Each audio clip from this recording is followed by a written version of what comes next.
Back post. Mapagpalang araw mga kasawlo, kumusta po kayo? Kumusta po ang lahat? Yes po, kaninang madaling araw po yan, 4 o'clock po ng madaling araw, ay nag-alarm po ako para bumangon, para makapagluto na tayo ng pa-order natin today. Kasi po, isasangkot sa ko pa yung ating aasaduhing manok. Kagabi nga po pala ay hiniwa-hiwa ko na po yung mga manok natin para mag-marinate or sangkutsa na lang tayo ngayon. Bale, aadobuhin ko lang po yan, pero lalagyan ko siya ng tomato sauce sa ibabaw. Bale, naglagay lang po ako ng toyo, suka, bay leaves, at yung tomato sauce po. Tapos naglagay din ako dyan ng paminta at bawang. Hindi ko na po naipakita, pero naglagay po ako ng fresh bawang dyan. At habang nag-aadobo po tayo or pinapalambot natin yung ating chicken, ay magsasaing na po tayo. Merong kasamang kanin po yung pa-order natin today mga kasawlo. Bale, tatlo po pala yung sinaing ko. Yung rice cooker ni Apong Tess, yung sa akin na kaldero po, at yung isang maliit pa po natin na rice cooker. At pagkatapos ko pong magsaing, ayan, naghiwa naman po ako ng gulay, carrots at patatas na gagamitin din natin para sa ating asado. At fast forward po, no, naiprito ko na po yung ating mga patatas at carrots. Tapos, sinet aside ko po yan. Tapos, naggisa lang po ako ng bawang at sibuyas. At nung lumabas na yung aroma ng ating bawang at sibuyas, or nung medyo brownish na po siya, or luto na siya, naggisa na po ako ng tomato paste at saka tomato sauce. Inuna ko po yung tomato paste. Ginigisa niyo rin po ba yung tomato paste nyo mga kasawlo? Hindi po sariwa yung lasa ng tomato paste pag ginigisa niyo siya ng maigi. At ayan, luto na siya. Hindi ko naipakita. Susunod naman po pala ay yung chop suey naman po yung lulutuin natin.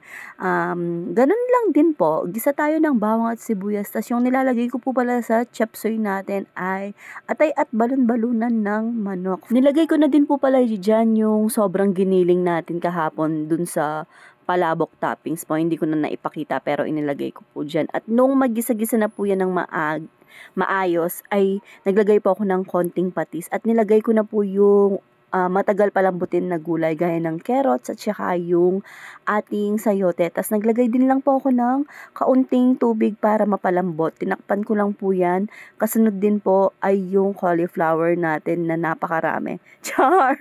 Mahal po kasi ng cauliflower kaya ayan. Para may design lang siya. At naglalagay din po ako ng beans, red bell pepper, at yung ating carrots. Opo. Ay, carrots ako na repolyo po. Tapos pag malapit na pong maluto yan, dun ko pa lang po siya sasangkapan ng ginisa mix at saka oyster sauce. Tapos slurry po. Yun lang po. Ganun lang po kasimpleng magluto ng ating chop suey. At habang pinapalapig po natin ng konti yan kasi hindi po natin siya pwedeng ilagay agad-agad sa kanyang packaging. Bali, bento po pala yung pa-order natin. Ayan, naglinis na po ako ng lababo natin para mamaya wala nang lilinisin si asawa. At siya na lang yung maglalaba. Maglalaba po siya. At habang may oras pa tayo ay himayin na natin yung ating damit po. Ako po yung naghihimay ng damit natin. Ayaw po niyang naghihimay ng damit pag maglalaba siya. Dapat pag maglalaba siya ay nakahimay na. At ayan po, magpapak na tayo ng mga kasawlo. Bale, for 110 pesos po. Mura, diba? Meron na siyang chop suey, tapos meron na siyang 2 hiwa po ng asado ng manok, at yung 1 cup of rice.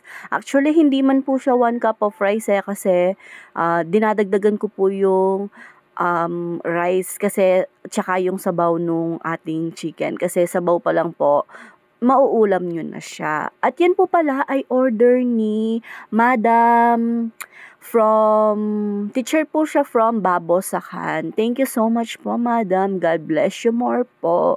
At ayan, no, ikakwento ko lang po, nilalagay po pala natin yung pa-order natin dun sa bento box sana. Kaso wala pong nagtitinda ng bento box sa palengke po ng Porac. Alam nyo po, inikutan ko po lahat ng mga nagtitinda sa palengke pero wala po talagang nagtitinda ng bento box. Ngayon, naisip ko po, meron po palang nagtitinda dun dito po sa Edna Arcade. Ayun, dun ko po nakita. Kaso, mas mahal po yung bento box, no mga kasawlo.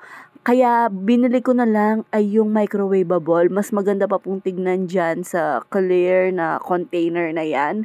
At mas mura po siya ng tagpa 5 or 10 pesos per piece po, di ba? Kasi po yung bento box na 3 compartment po is 15 to 22 pesos siya.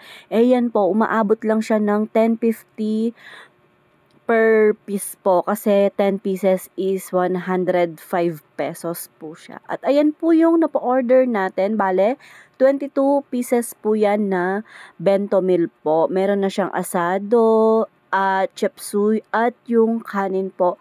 Tapos nagpasobra po pala ako para pa-order naman po yan. May kasama na din po pala yung spoon and fork na inilalagay ko na po dyan sa loob mga kasawlo. Kung gusto niyo pong magpa-customize ng bento na may drinks and dessert din po, ayan, feel free to message po. At ayan, nung napak na po natin yan mga kasawlo ay i-deliver na din po natin yan. Pero naligo po muna ako bago tayo mag-deliver kasi 10 a.m. pa lang naman po nun at 11 a.m. pa lang po pinadeliver ni Madam.